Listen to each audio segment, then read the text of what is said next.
Hello বন্ধুরা, তোমরা সবাই কেমন আছো? আশা করি তোমরা সবাই ভালো আছো। আমিও ভালো আছি। তো এখন বাজে সকাল 7:30। তো ডিউটি থেকে আসার সময় রুটি নিয়ে এসেছিলো, পাউরুটি। তো এইগুলো দিয়েই এখন টিফিন হবে। আর সকালে আমি একা একা চা বানিয়েছিলাম, আমার গলাটা একটু ব্যথা হয়েছিল। তো বাইরে থেকে চা খেয়ে এসে বললো যে একটু ডিম টোস্ট বানাও, খাই। তো সেই জন্য আমাদের দুজনের জন্য ডিম টোস্ট বানালাম। আর সস দিয়ে একটু এমনি এরকম করে সাজিয়ে দিলাম, দেখতে ভালো লাগে। আর এটাতে দিতে গিয়ে দেখি সসটা পুরোটাই শেষ হয়ে গেল। তো এটাকে এইভাবেই দিলাম। আর ছেলে সকালবেলা কমপ্লান খেয়ে স্কুলে চলে গেছে, ও আসলে ওরটা করে দেবো। আর আমাদের সাথে মেয়ে একটু খাবে। আর এগুলো খেয়ে বাজারে গিয়েছিল, বাজার থেকে বাজার করে নিয়ে এসছে। তো দেখি কি কি বাজার থেকে বাজার নিয়ে এসছে শসা, অনেকগুলো শসা নিয়ে এসছে, বেশ বড় বড়। শসাগুলো দেখতে ভালোই লাগছে, যে এতগুলো শসা নিয়ে এসছে। আর নিয়ে এসছে ধনেপাতা। এখন তো সবাই জানো ধনেপাতা, টমেটোর এখন ভীষণই দাম। তো এখানে অনেক কটাই ধনেপাতা আছে। আর বলেছি চাটনি খাবো, তো টমেটো নিয়ে এসে দেখো এর ভিতরে অনেকগুলো টমেটো আছে। এখন একটু টমেটোর দাম কম, কদিন আগে তো এক একটা টমেটো 10 টাকা করে বিক্রি হচ্ছিল পিস। আর একটু দাম কমেছে, তাই এত টমেটো নিয়ে এসে একটু চাটনি খেতে চেয়েছি। তার জন্য আর একটা ফুলকপি নিয়ে এসছে, আর নিয়ে এসছে মাংস, চিকেন। আর কিছু আনিনি। আর অনেক সবজি ফ্রিজে আছে, সেই জন্য আর আনিনি। তো বাজার তোমাদেরকে দেখিয়ে দিলাম, দাঁড়া পুরো বাজারটা দেখিয়ে দিই। এই দেখো পুরো বাজারটা। ধনেপাতাগুলো কিন্তু কি সুন্দর কচি ছিল। এক এক সময় ধনেপাতা নিয়ে আসে, পাতাগুলো হলুদ হলুদ পেকে পেকে যায়, আর পাতাগুলো পুরো সবুজ ছিল, ভালো লাগছিল দেখতে। আর ফ্রিজে রেখে দিলেও কদিন ভালো থাকে, আর পাতাগুলো হলুদ হয়ে গেলে রেখে দিলেও ভালো লাগে না। তো এই চিকেনটাকে এখন ধুয়ে আগে রেডি করে নেব। তো চিকেনটাকে আমি ধুয়ে নিয়েছি। আর এটাকে আমি একটু ম্যারিনেট করে লেবুর রস দিয়ে রাখবো নরম করার জন্য। আর আজকে একটু অন্যরকম রান্না হবে। রান্নাটা হবে চিকেন কষা আর ফ্রাইড রাইস রান্না করব। তো এই লেবুটা এতটা টক, আমি কেটে একটু মুখে দিয়ে দেখি, বাবা টক।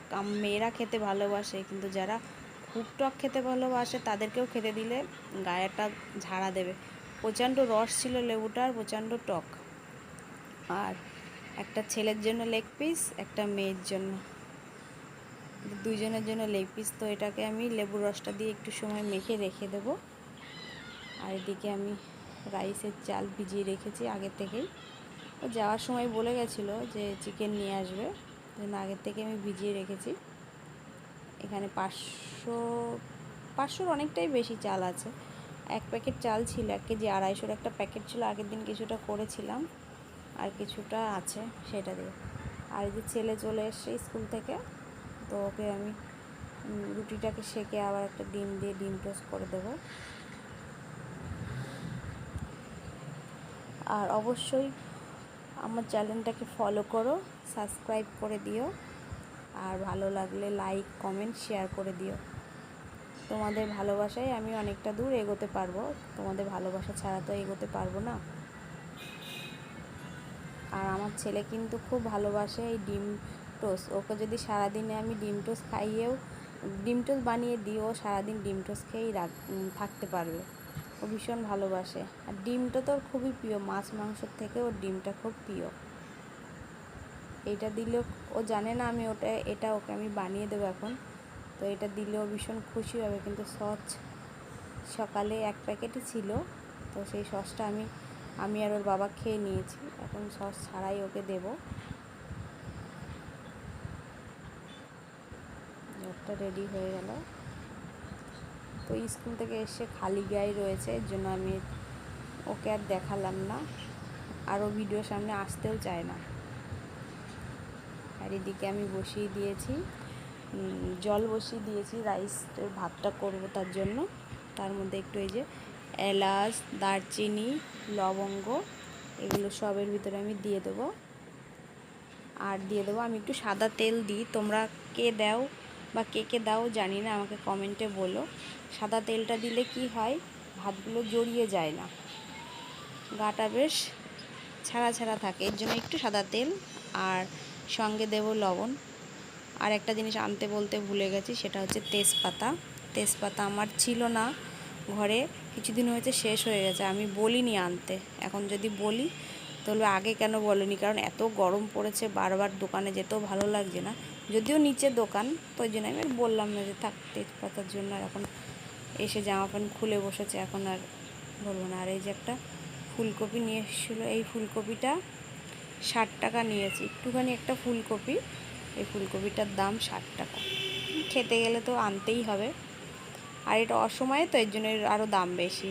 আর সমস্ত মশলা আমি মিক্সচারে মিক্স করে নিয়েছি। আর যে মাংস কষা হচ্ছে, মাংসটা কষা কষাই করবো, বেশি একটা ঝোল ঝোল করবো না। চিকেনটা আছে, একটু আস্তে আস্তে গ্যাসটা আস্তে করে দিয়ে একটু আস্তে আস্তে করলে বেশ চিকেনটা নরম হবে। আর গ্যাসের জোরটা যদি বেশি দিই আমি, তাহলে তাড়াতাড়ি মশলাটা পুড়ে যাবে, অথচ সিদ্ধ হবে না। আস্তে আস্তে করব, তাহলে মাংসটা পুরো নরম আর সফট হবে।